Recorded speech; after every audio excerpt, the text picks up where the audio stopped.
All right. Well, we'll get started now. Hello, everyone. My name is Michael Simons, and I'm going to be talking to you guys today about Building Science 101. So we'll be talking about facts, figures, physics, health, comfort, money, and all of the other things. So with today's session, do know that it's going to be a little bit interactive. So if everyone could just try to find a piece of scrap paper, pen, pencil, as well as a calculator. It's totally okay to use the calculator on your phone. I do. And also on your mobile phone, if you want to head over to polev.com/Mike Simons 794. And do know that this URL is going to hang around for the next slide or two. So I'll let you guys do that while I keep going.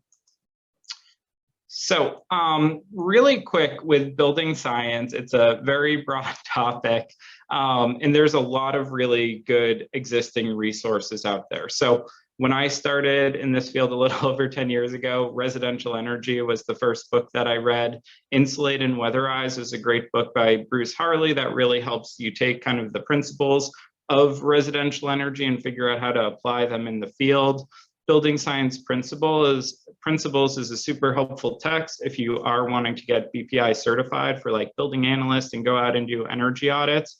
But do know that there's some other great content, like the Energy Vanguard blog is absolutely delightful. Green Building Advisor has like the best forums, I think, on the entire internet when it is talking about these things. And YouTube also has like so much very good content. With our presentation today, we're going to end up more or less like modeling a home and just try to figure out like how energy works, and the design and architectural choices will really impact how a home uses and loses energy. Unlike most building science, I guess, 101 presentations, I'm not going to explicitly talk about like conduction, convection, radiation. I'm not going to be talking about CO, CO2, global warming potential, health and safety issues, like zonal pressure diagnostics. There's like so much when it comes into this field of like building science. There's so many topics, but do know that there's so much more to this area of focus than what we're going to be focusing on today. So really the goal today is just kind of understanding how like design and build choices will really change how a home uses and loses energy. About me, I work for Abode Energy Management. I've run a ton of energy audits. I've trained a lot of energy specialists. I've talked to a lot of people in the last 2 years about adopting air source heat pumps and migrating them away from heating with fossil fuels. Some things that I really like mini splits, I like solar panels, I like air sealing. Some things that I really want is continuous exterior insulation for my home, structurally insulated panels for my roof, and someone to repoint my old fieldstone foundation basement. Things that I dislike is overly complicated rebate processes, as well as propane for heat. So if we can just kind of start off with ensuring that people are able to participate in the polev.com, if you would just want to take a moment to describe your occupation, it'll be a good test in making sure that everything's working as it should.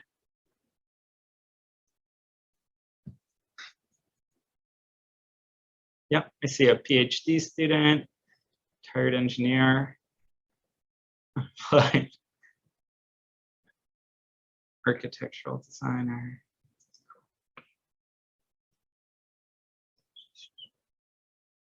Student, Mike's coworker. Hello, colleague, manager. Cool. Student. All right, great. Sustainability manager.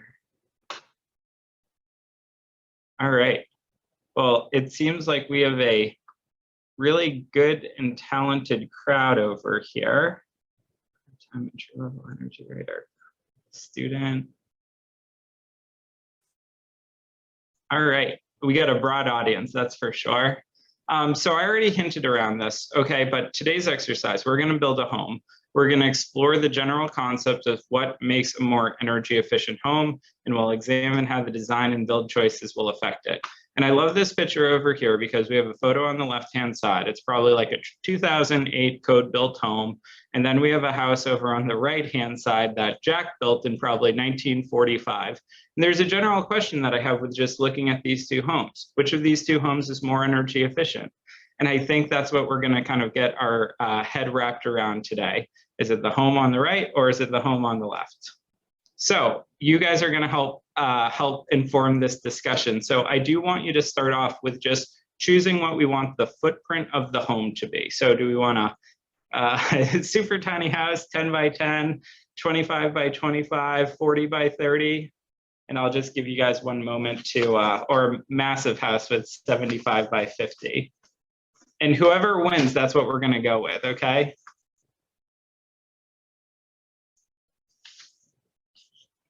And it looks like we are going to go and call this at 40 by 30. So I would just recommend that people just kind of write some of this stuff down. So that's what the scrap paper is for. So we'll go with 40 by 30, and that's what I'm going to be using for the footprint going forward. Ooh. All right, and now we get to choose how tall the house is and what the ceiling height is. So if you want to just go and choose what we're going to want for the number of stories as well as the ceiling height.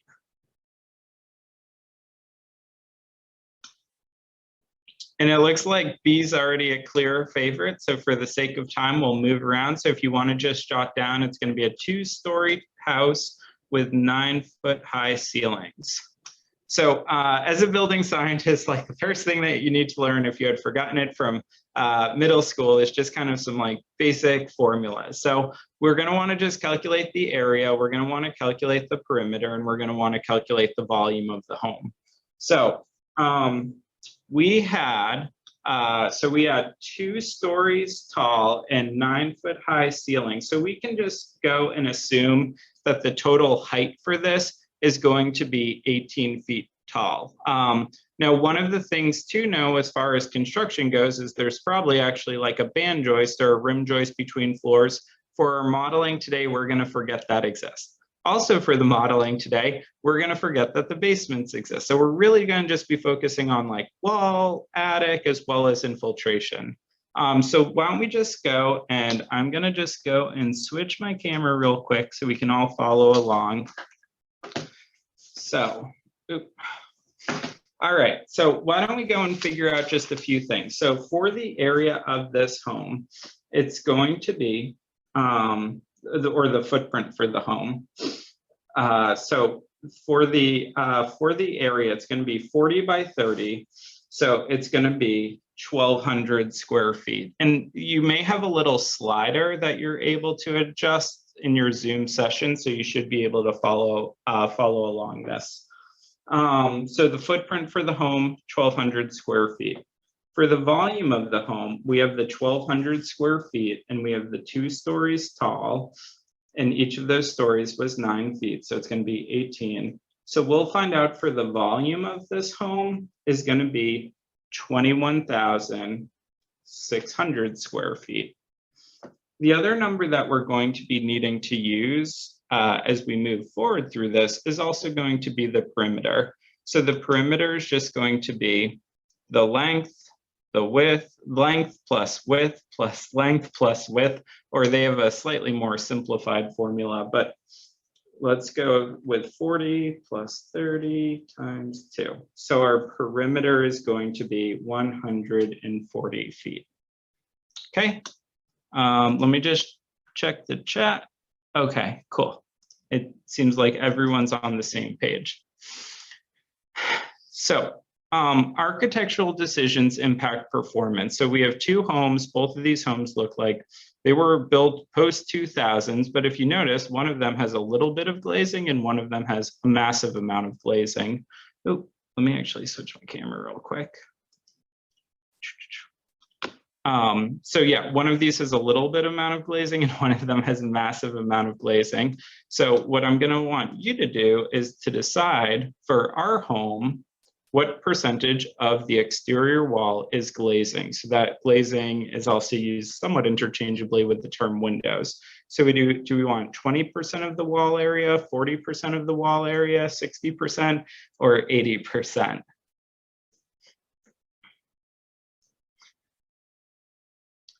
Perfect. All right, so it looks like everyone seems to like natural light, but they're not going crazy with it. So we're going to go with 40% of the exterior wall area will be glazing.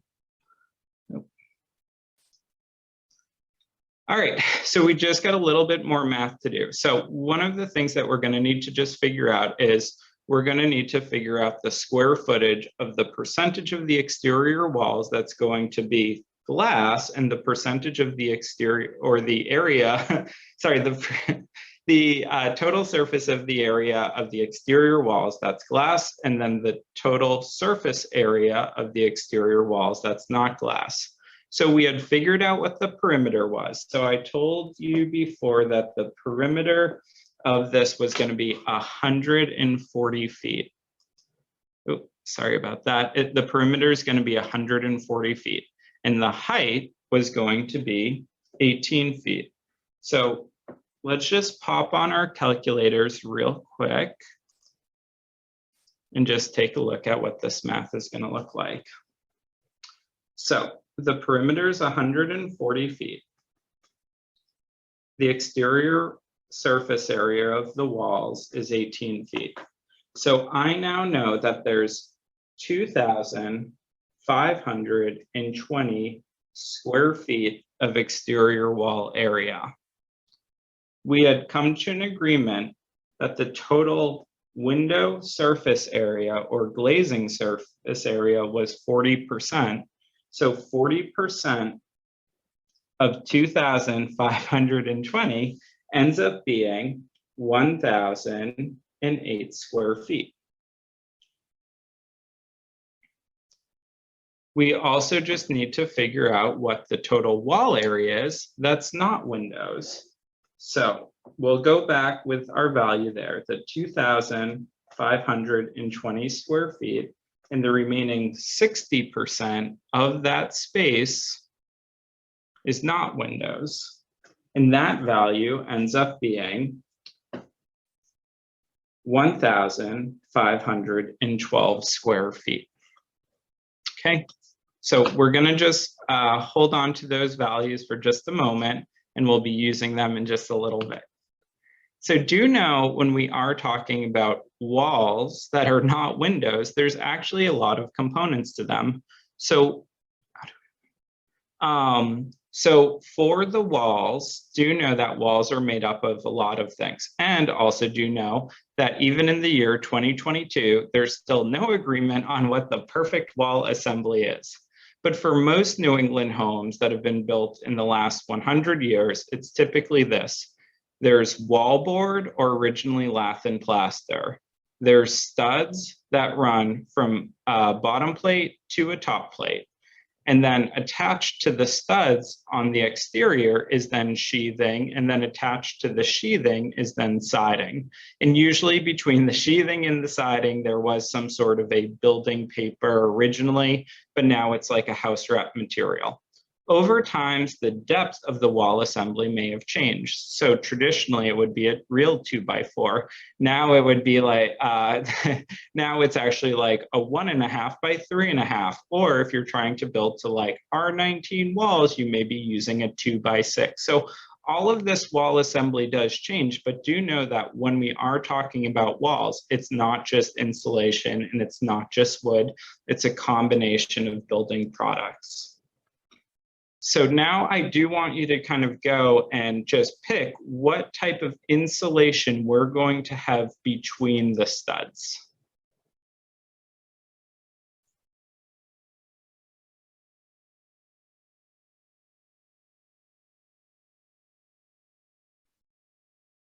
All right. So it seems like I should have guessed this just because we're a little bit at a home performance design build conference that everyone was wanting to build some really efficient walls. So let's just take a look at what people have decided with D. So with D, people would be deciding that they're building with a 2x6 wall, and they're going to fill that cavity with cellulose. And then on the exterior of it, they're going to be adding 1 inch of rock wool or mineral wool continuous exterior insulation. And I can tell you, this is going to be a really good performing wall compared to what most homes have. So we're gonna have, let me just make a little note over here. So I'm just trying to keep track of everything. So with the wall type, we have 5.5 cell, and then we're gonna also have the 1 inch mineral wall. Okay. I'm gonna just pop back over here. So one thing to note is this this chart over here is not fixed values by any means. So different manufacturers make cellulose, different manufacturers make fiberglass. They all get a R value stamp on them. So just because one manufacturer, their fiberglass may perform at R 3.14 per inch, it doesn't mean that all fiberglass performs at that level.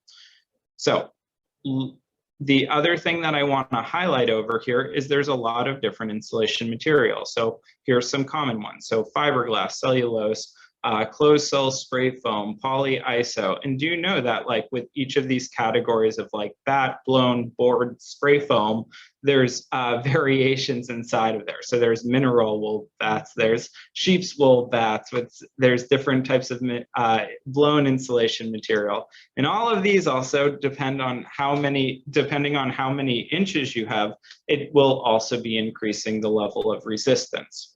So if we go and we just look at what we had selected, so we had selected cellulose blown in the wall. So the R value of cellulose blown into the wall on this particular chart is listed as R 3.7. And then we also wanted to have 1 inch of rock wool running continuously along the exterior.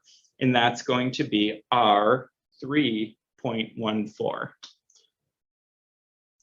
So now that I have those values, let's move along. So with insulation, the more layers that you have, the more thermal resistance it's going to give. So instead of having cellulose in the walls and being that fixed at 3.7, because we had selected 5.5 inches of cellulose, if I go onto my calculator again, I wouldn't just have 3.7 for the cellulose's total R value. I'm going to do 3.7 by 5.5 because there's 5.5 inches. And then I would find out that the total resistance of the cellulose insulation in the wall is going to be R 20.35 for the cellulose insulation. For the rock wool or the mineral wool continuous exterior insulation, we're only adding 1 inch. So that value is going to be staying fixed at R 3.14. There's a little, so going back to one of the first things that I talked about related to building science, there is a lot of things that I don't have time to talk about. And one particular thing that is huge with home performance is related to moisture. So do know that, say, as you button up a home with either one controlling how heat is conducting through it or how much air is infiltrating and exfiltrating from it, that will have a huge impact on the relative humidity of a home. It can also have a huge impact of whether or not building materials fall below the dew point and can cause rot and mold. And rot and mold can lead to unintended health consequences. So do know that the joke over here on the right-hand side, it's a little bit silly, but I think for like most building scientists, thinking about moisture management is just as important as thinking about how homes use and lose energy. The other thing that's really important to know as we are thinking about walls is walls are not just insulation and they're not just glazing or windows. When we're looking at these photos over here, we're seeing that a huge percentage of the walls is just wood. So one of the things that has been getting a lot of attention recently is advanced framing techniques. So it's how do we build a home using less material? And this is favorable in a few different ways. So it's favorable in one way because less wood means less cost. It's favorable in another way is that wood has a much lower R value than the cellulose insulation that's going to be right next to it. So advanced framing techniques are going to be really important with building science, with thinking about building science. This audience really did pick wisely with choosing the continuous exterior insulation because it's going to, all of that wood over here, over here, over here, and over here, all of that wood now has a 1-inch layer of insulation. And just like that photo of like this little fluffy kid back here, yet like he's comfortable. So like as long as you get insulation on everywhere, there's a huge improvement. So it's like once you're kind of like forgetting a spot with adding insulation, that's really when like home performance and energy efficiency just really falls apart. So we've talked about the cavity and we talked about the framing, but do know that all of those building materials, so the siding, the sheathing, the cavity insulation, the house wrap, the wall board, all of those has different thermal resistance properties. So on the right-hand side is a chart that I pulled off of Residential Energy, which is like the one of the books that I reference at the beginning. It's right in the appendix, but do know that as we are thinking about the thermal resistance of a wall assembly, that all of the components in that assembly should be kind of summed together. So now we're going to just take a moment to do a little bit of math together as we do sum these things up. So let me get out this note tool and let me just clear all drawings. Okay, so we had chose continuous exterior insulation. So for over here, apologize for the penmanship, we're going to have a 3.14, and that's what's going on top in the cavities or the bays. But also on top of the framing is also getting that exterior continuous insulation.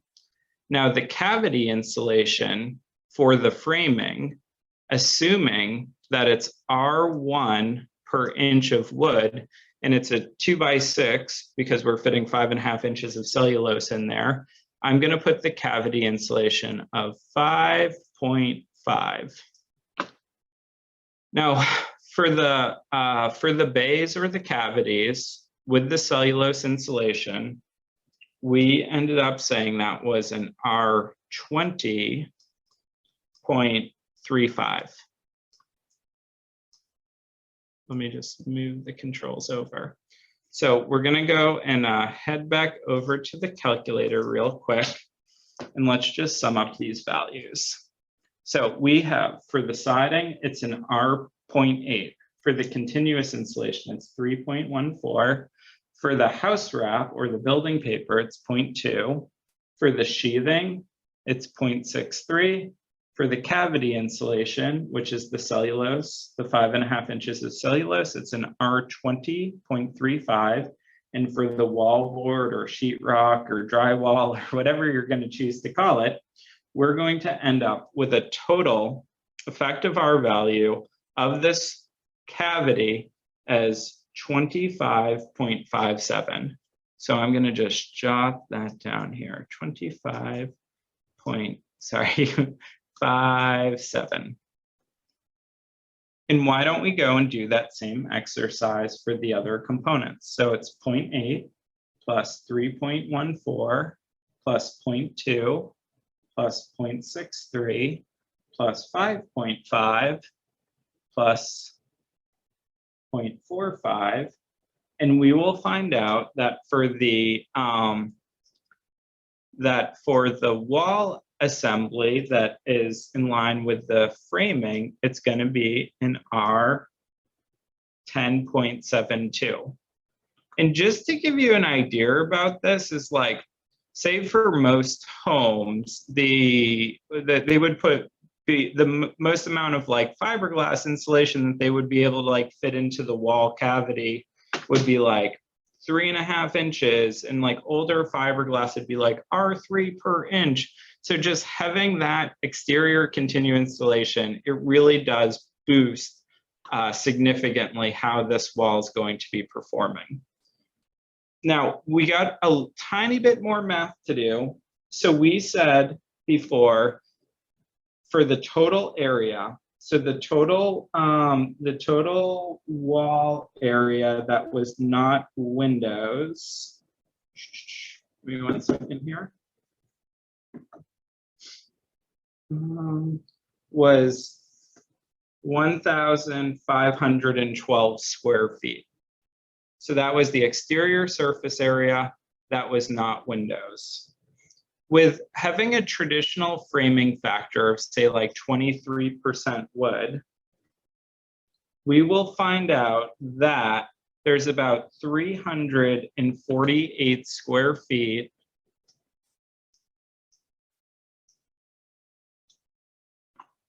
of exterior wall area, and where the assembly is going to be wallboard, framing, sheathing, continuous exterior insulation, siding. And then the remaining percentage of that, let's go back, where it is the cavity insulation, is going to be 1,164 square feet. Okay. 1,164. So for my own notes, I'm just going to go and make a quick note about this. All right, so the cavity area, we said 1,164, the framing area, 340. Well, our value is 25.57, and then the framing is going to be 10.72. Okay. Clear, cancel.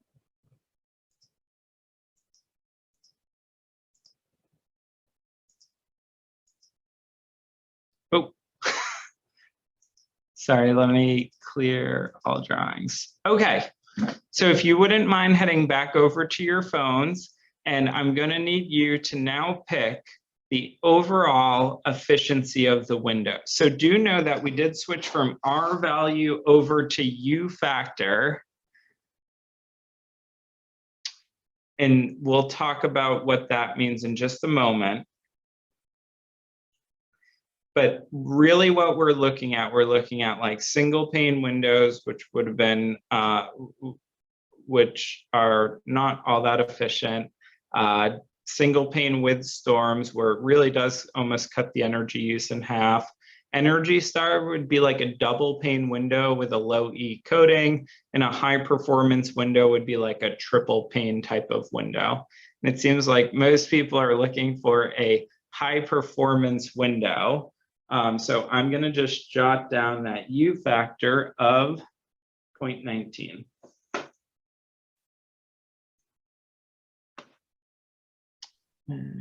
Mike, I had a quick question from the chat before you go on to the windows. Someone was asking, if you're residing a house, is it a good idea to add exterior continuous insulation? And they thought maybe one concern is it could make the windows look recessed. Yeah, well, it's a really good question. So anytime that you're residing the house, it really is the one and only opportunity in the next like 50 to 100 years to be able to kind of fix the wall assembly. So it's definitely strongly recommended. As far as with windows, when you are adding continuous exterior insulation, like should they be flush with the siding? Should they be inlined, or should you be splitting the difference? Different people have kind of different thoughts about this, but the big thing, and this is going back to moisture, with me completely skipping it, the big thing is just making sure that whatever the thing is that there is still an effective drainage plane. So architecture's real, it matters. But whether or not that the windows being slightly recessed is a deal breaker, that's a slightly separate topic. But do know that like with this continuous exterior insulation, it's like anything is better than nothing. So do you need 2 inches of continuous exterior insulation to like make your home energy efficient? It would be good, but like anything's better than nothing. So like if architecturally speaking, the most that you can get is like 5/16 of like a rigid foam product that I'm hopefully would be recycled, but or Roxul or Gutex, you know, anything's really better than nothing. Same thing. It's like going out in the wintertime, like a flannel is much better on a morning like today than walking outside in a t-shirt. Are any of those things like a proper ski jacket? No, but like you can feel the difference. Like you're aware that anything is better than nothing. And that's really how I think about like continuous exterior insulation. The other thing about residing is, and we haven't talked about infiltration yet, is the like fully adhered weather resistant barriers can make a huge difference. So like my house is 100 years old. It's the sheathing, which on a modern house would be like zip walls or plywood. My house is just like barn board. There's all these like massive gaps, and like really residing and putting on like one of those types of like house wrap products, it has a massive impact to the amount of infiltration going on in the home. So yeah, so with residing, not using it as an opportunity for energy efficiency would certainly be a missed opportunity. So hopefully that answered the questions, but one good thing with the NESI community is there's a lot of good architects and builders that are part of it that may have some good strategies for that. All right, so everyone went with high performance windows. So we went, or the vast majority went with high performance windows. So let's skip ahead. So that was 0.19. So do know, we mentioned before R value, and suddenly with these windows, we started talking about U factor. But the reason why there's 2 is like R values, you can stack them. But with windows, because there's a lot of different components where it's like, the frame, the glass, the spacer between those 3 panes of glass that that this audience had chosen. And with the frame, it's like whether it's metal or wood or vinyl, like all of those different building materials need to be kind of summed together to actually generate a U factor listing or rating. And do know that as far as like heat loss calculations, we're going to be dealing with U factor from pretty much here on out. But just know to switch between the 2, all you got to do is 1 divided by R value equals the U factor, or some people like to say U value. And to switch from U factor or U value back to R value, it's just 1 divided by that. So that's what we're looking at on the left-hand side over here. On the right-hand side is like the equation that we're going to be using to figure out how this home is actually performing. So it's going to be the U factor times the area times the delta T. And with the work that we've done so far on the presentation, we already have the U factor and the area. We just now need to figure out the delta T. And the delta T is just going to be the temperature difference between inside and outside at the design temperature. And the design temperature, I'm saying a lot of facts right now, is going to be the temperature where 99% of the year, it's going to be warmer than that. So in Massachusetts, with this chart from Residential Energy, it says in Massachusetts at Boston, the winter design temperature is going to be 6 degrees. So the difference between 6 degrees and 65 degrees is going to be 59. So I'm going to just jot down my delta T of 59. So I got the formula again for what we're trying to figure out over here. So for the windows, and let me just switch my camera again so everyone can follow along. So for the windows, we said with the triple pane windows, the U factor is going to be, was going to be 0.19. And the area of the windows was going to be 1,008 square feet. And then the delta T of the windows was going to be 59. So we're going to see that over the course of the, we're going to see on the coldest-ish day of the year, for that 1 hour, those windows are going to be using 299 BTUs per hour.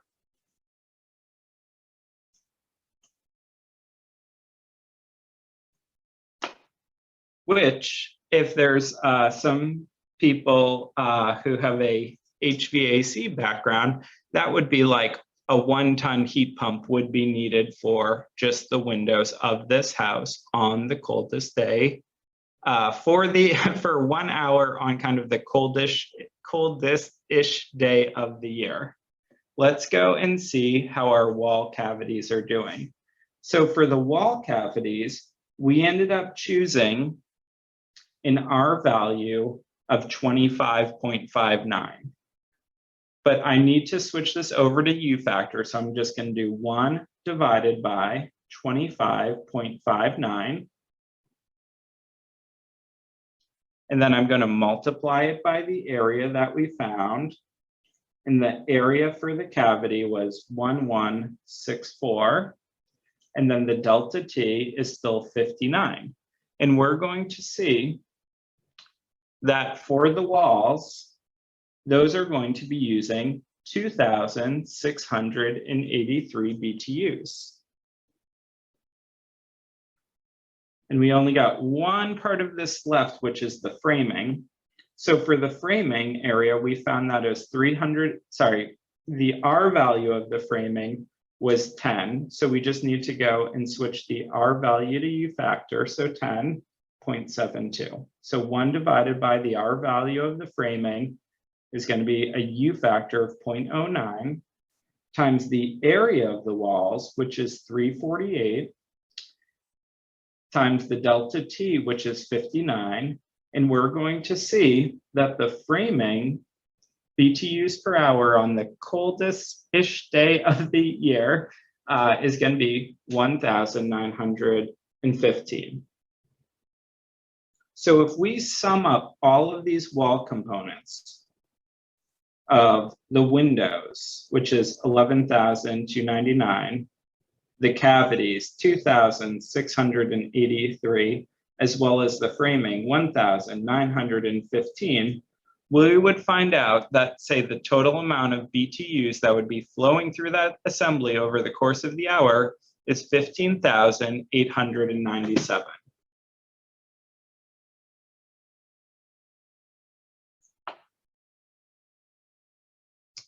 Okay. And we, don't you worry, we're going to talk about what that actually means in just a little bit. I realize that I'm running a little bit short on time, and we could be repeating the same exercise for the attics, but why don't we just do, we'll just assume that the attic is going to be use roughly 1/3 the amount of energy that the exterior walls will. So we'll just kind of use that as a point a little bit later on for our total values. But do know with a lot of attics in New England, oops, sorry, let me switch my camera. For a lot of attics in New England, they're horrible. The insulation is like 100 years old, or it's 50 years old. It's like chewed up, it's trampled on. There's so many attics that have no insulation still. Do know as well that with like, that most of the attics, they do have that there's just insulation in between the cavities. So many of them have all of the framing exposed. Another thing that's true with attics is they usually have a lot going on with them. So unlike walls where it's just like wall cavities, windows, doors, with attics, there's chimneys, there's recessed lights, there's plumbing penetrations, HVAC ducts, there's like, there's so many like thermal bypasses going on in an attic where even with my goal with this example, and we would have done out the math, is like there's just as much energy transferring through like the pull downstairs, chimney chase, recessed lights, bath fans, as there is through the rest of the 1,200 square feet of the attic. So do know with attics that they really do need a lot of attention to be buttoned up. And also with attics, going back to moisture, ventilation can be a huge concern. So for the sake of time, because I want to have some questions and answers at the end, we will just pretend for the attic that it's going to use 1/3 the amount of energy that the walls are going to use. So I'm just going to jot down on my worksheet that the attic is going to be using the total amount of BTUs in the attic is 5,293. So this is going to be kind of another huge driver of energy use inside of the home, and this is related to infiltration and exfiltration. So building science kind of like 101 is every block of air that leaves the home, a block of air has to enter the home. Part 2, warm air, or how most people think about it, warm air is more buoyant than cold air. So warm air rises. So as warm air rises up and leaves through all of the gaps, cracks, chases into the attic and then out of the house, cold air needs to infiltrate, and it comes in where the foundation meets the framing, around the dryer, around direct vented combustion equipment.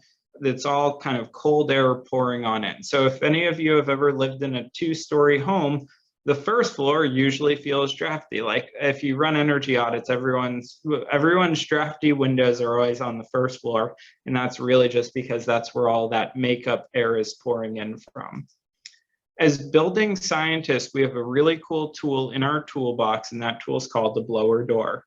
And what it is able to do, it's able to quantify how much air is leaving at a specific pressure, which we do as typically as 50 pascals of pressure. And that may sound all very technical, but what we're able to do is we're able to quantify that with how much air changes per hour happens naturally. And just to kind of go over this range really quick, it's 0.25, 0.5, and the 1.25. But this 1 level, that means that every block of air that you heated in your home on the coldest-ish day of the year, it left in the course of an hour. And say if it's 0.25, it means every hour, a quarter of the air leaves. Or if it's 1.25, it means more than all of the air left. And all of the air that came into the home, you're now also reheating that to 70 degrees or 65 degrees or whatever interior temperature that you're using. So I would like you all to just pop back on your phones and choose whether or not you want the leakage of this house to be catastrophic, which I think would be more fun. Typical was once good, which is like 0.3 or 1/3 of an air exchange every hour. Or if you want it as like high performance, where it will be, where it would be 1/10 of an air exchange every hour. Oh, you guys, oh, all right, I'm gonna call it now because you did what I was hoping for. So we can get an idea of what catastrophic air leakage could look on a high performance home, which I think will be a fun thing to talk about. So with the air exchanges per hour, we are choosing 1.5. And just so you know, like if you go and do an energy audit on like, I don't know, 10 100-year-old homes in New England, it is likely you will find one of those homes with catastrophic air leakage. It just wasn't, there just wasn't the attention to detail that there is today. No one was thinking about it. And there's just, there's over 100 years of someone to do something wrong where there really is just like more or less a hole or a chase from somewhere in the living space straight up to the, an unvented or a vented attic. So all that we need to do for this, and we already got all of our facts and figures for this one, so this one's going to go really easy. So So over here, I got a formula and I pulled this one from residential energy. The 1.08, that's like the specific mass of air. It's kind of technical, but let's just stick it as a value. And then the air exchanges per hour, that's what the ACH is. And we agreed that it's going to be catastrophic at 1.5. The volume of the house I jotted down at the beginning, which is 21,600 cubic feet. And then the delta T was the difference between inside and outside on kind of the coldish day of the year, which we said was 59. Now, with that air exchanges per, we're just going to need to go divide this by 60. And then we're going to switch it from the hours into minutes. And then we're going to find out that for air, the total amount of BTUs related to kind of infiltration, exfiltration, leakiness, we would have 34,408 BTUs per hour. And if we were thinking about how I had mentioned briefly before, that like for the windows, which was like just shy of 12,000 BTUs, which would be like one kind of largest mini split. With the infiltration, it's 34,000 BTUs, which is like needing 3 mini splits just to make up for how leaky the house is. So that it's a pretty massive increase. So let's just go and look at how we're doing with the grand totals. So for the attic heat transfer, I should have kept this here. Okay, for the attic heat transfer, we had 1/3 of the wall. So we had 5,293. For the walls, it was 15,897. And then for the infiltration, it was 34,408. So we would find out with our highest performing home with catastrophic air leakage that we would be needing a heating system that could supply 55,598 BTUs per hour. So let's jot that number down. And do know that we are missing floors, ducts, mechanical ventilation, rim joists, fan joists, doors. There's lots of other things that should be going into this equation. We're just kind of trying to get an understanding of how energy works inside of the home. So I use the word BTUs quite a bit, but BTUs is British thermal units. That's what we use as a metric to kind of measure how much heat is being lost and how much heat is required. It's the amount of energy needed to raise 1 pound of water 1 degree Fahrenheit. And do you know in Britain, they don't use BTUs anymore. They use kilowatts. So we just learned that all of this energy flowed out of the house. The next question is what are we going to be doing to replace it? So if we don't replace it, eventually that house would also become 6 degrees or 9 degrees or whatever the outdoor design temperature is. So we are needing to add energy into the house to replace what was lost to maintain comfort in the home. So people still heat with wood, put another log in the fire. People heated with coal. Some people still heat with coal. They would shovel coal into the boiler or the furnace, and that would be the way that they would also be keeping warm. Today, we have mostly delivered fuels that are automatic, that are just controlled with the thermostat. So if you could just kindly choose which type of fuel you would like for this home to use, and someone went with electric resistance. There's a little side note on electric resistance thing. Okay. All right, it looks like natural gas is the winner. Well, it's the winner of this poll. It's not a real winner. Okay, and now I'm gonna want you, and so just with natural gas, as we're jotting things down, the fuel type, we picked natural gas, and the amount of BTUs per unit is 100,000 BTUs. I now want you to pick the overall efficiency with knowing that it could be low efficiency, medium efficiency, or high efficiency. And that's related to the efficiency of the heating equipment.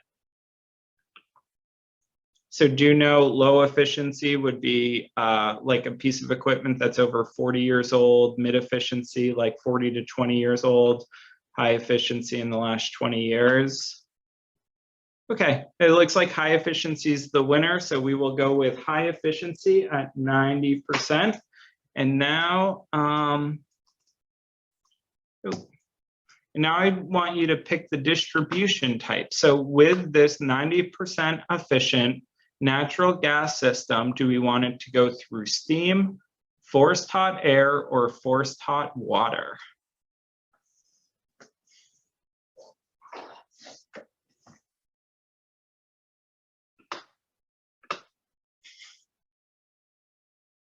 All right, it looks like forced hot air is going to be the winner. So do know with forced hot air and distribution efficiency, it does get a bit complicated. So one, are those ducts in conditioned space or unconditioned space? Are they running through a crawl space or an unconditioned attic? If they're running through the attic, did someone insulate the rafters or along the floor? How leaky the ductwork is?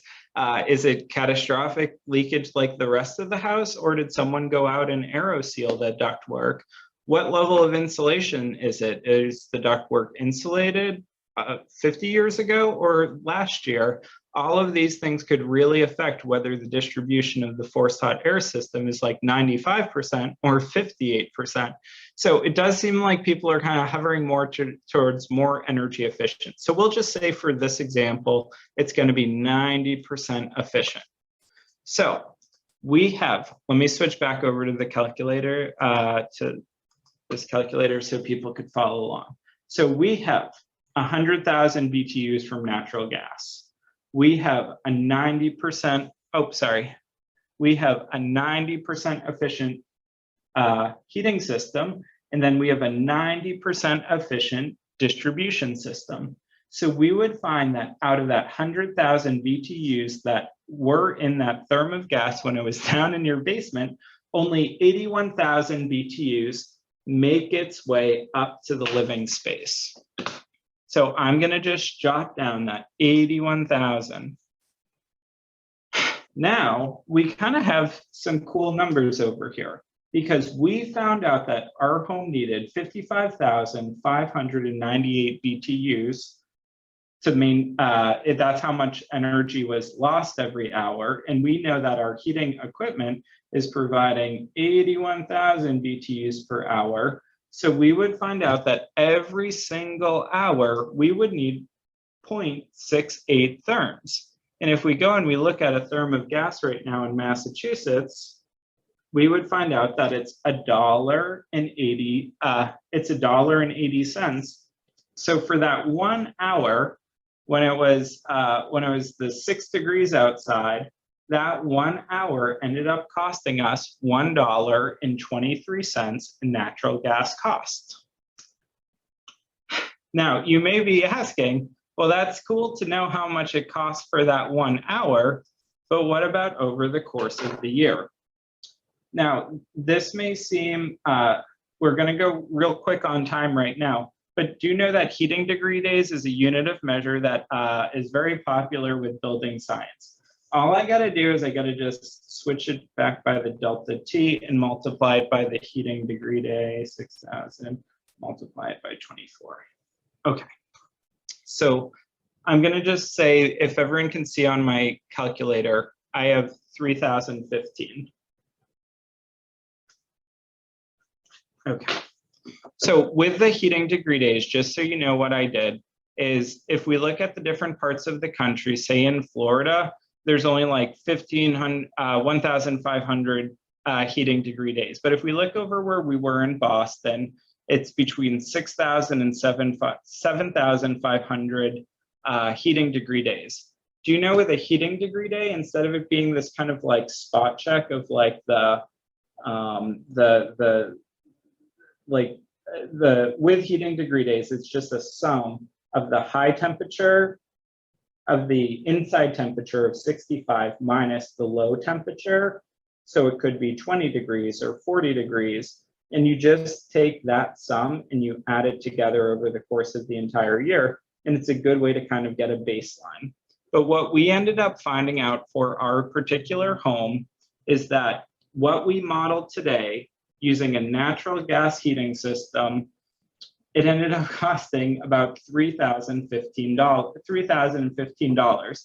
And with just kind of looking at the values, I can say for sure that about 2/3 of that is related to the overall infiltration, of the home.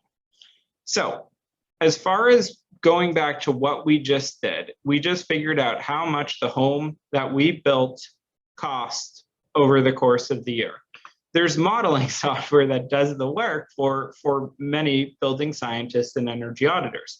But one of the things about all of the modeling software, it's only as good as the inputs that you would put into it. So if you are an energy auditor, it's like, do you need to know the math back and forth? No.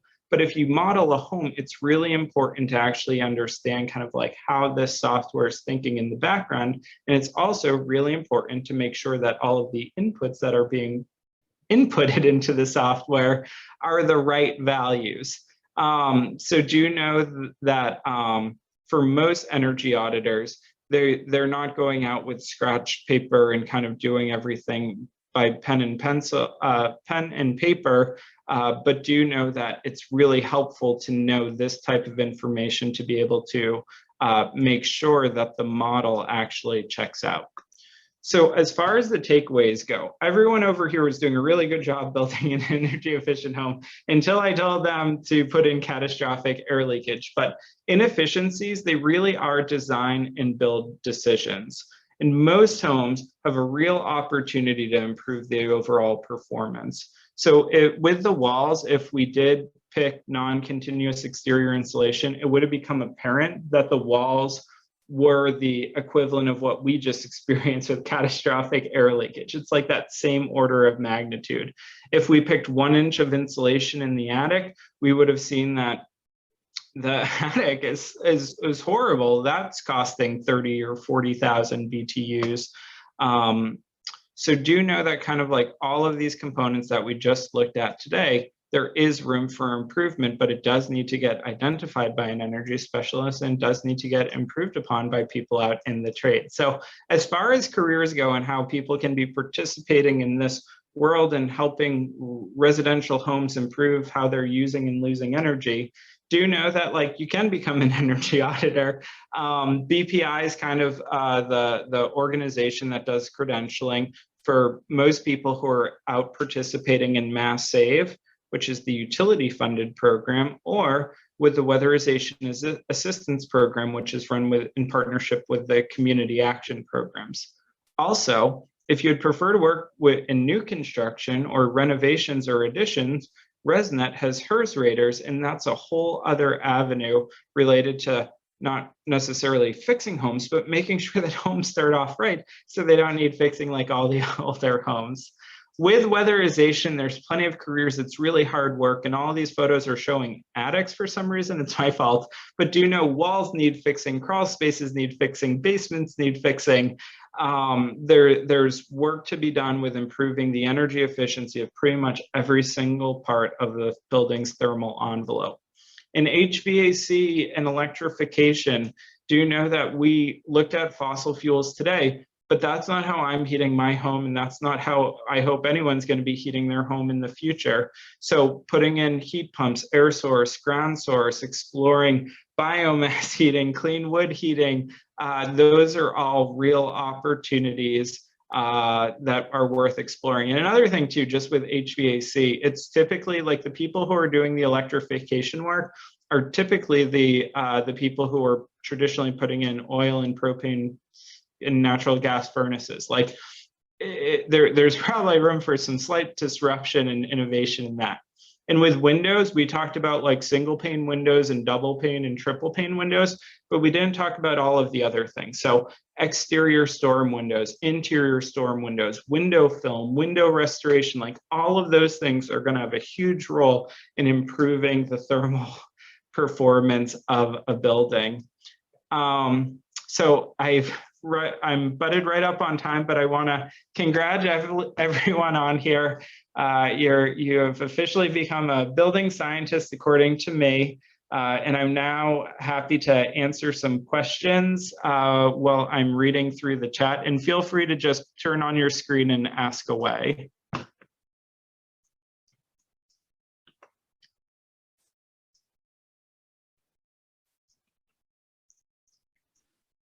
Hi, Mike. Thanks for the presentation. If you were to recommend a building science program, what would you recommend if you know of any? Yeah, well, I can actually say that I personally just recently went through, I went through PSD's program for the HERS rating, which was in association with New England HERS. And I thought it was great. I thought it was a good, is a really good overview for people who were not familiar with building science.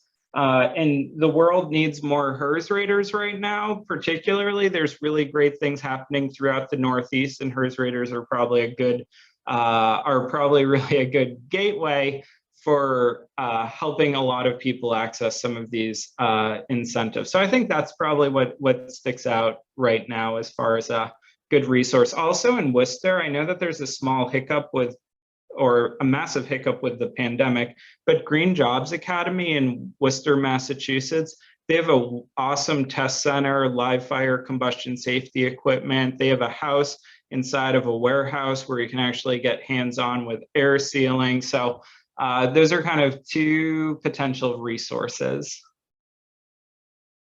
Thank you.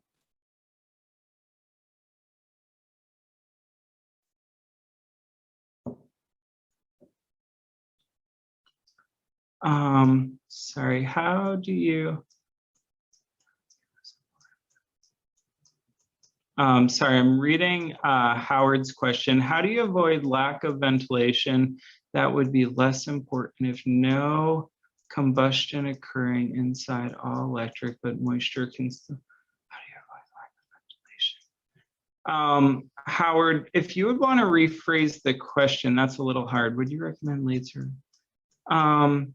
As far as LEED certification goes, I'd say that there's very little overlap with like residential energy efficiency and currently where LEED is. And I'd say residential energy efficiency for existing construction, which is my space. Thank you. Thank you, Leola. Mike, do you want to talk about testing for ventilation and tightness and understanding measuring leakage instead of just hoping you have enough with passive leakage?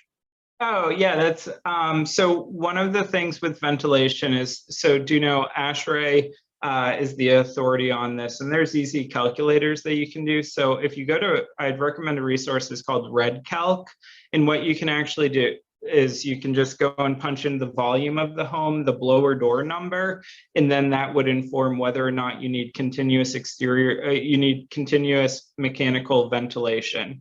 So continuous mechanical ventilation, if you want to design it horribly, that's just putting on an exhaust fan that runs all the time. So that's just taking air from inside the home, spits it outside.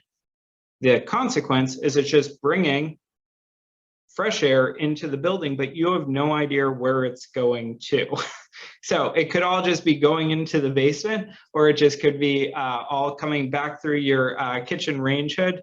So it's not the best way to be ventilating a home. A better way would be like an HRV or an ERV, and that's, you can actually go and exhaust the stale contaminated air, bring in fresh air, and you can bring fresh air into the rooms where you need it. So into bedrooms, for example, when the bedroom doors are closed at night and CO2 concentrations elevate. So taking a step back with REDCalc, if you do have a blower door number, it will tell you exactly whether or not the house is leaky enough that mechanical ventilation is required or is not required. But one of the things that's been a big change with like ventilation and home performance is now when people are thinking about like what's safe and what's risky, now the right approach is likely saying all homes need continuous mechanical ventilation unless you can prove otherwise. And the way to prove otherwise is with running a blower door test and proving that the house is leaky enough. Yeah, so I would say that let's just pretend, for example, that like the combustion equipment was part of your ventilation strategy, with just knowing that it's bringing in a massive amount of air for combustion and that's mixing. It's like that's maybe a good strategy in the wintertime when you know that the heating system's actually working. But in the spring, the fall, and the summer, when it's not, that's not in the equation. So yeah, having engineered ventilation is 100% part of home performance.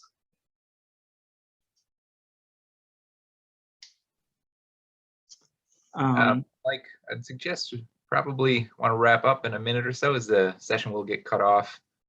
So. Well, thank you everyone for attending. So do know that I'm in Pathable. So if you want to nerd out, have building science questions, have career pathways that you'd like to talk about, I'm happy to engage with anyone and everyone that's part of the NESI community. So feel free to use me as a resource, geek out about building science, or I can help clarify anything that you still have questions with. But yeah, thank you so much for attending, and thank you, NESI, for having me speak. Yeah, thank you, Mike.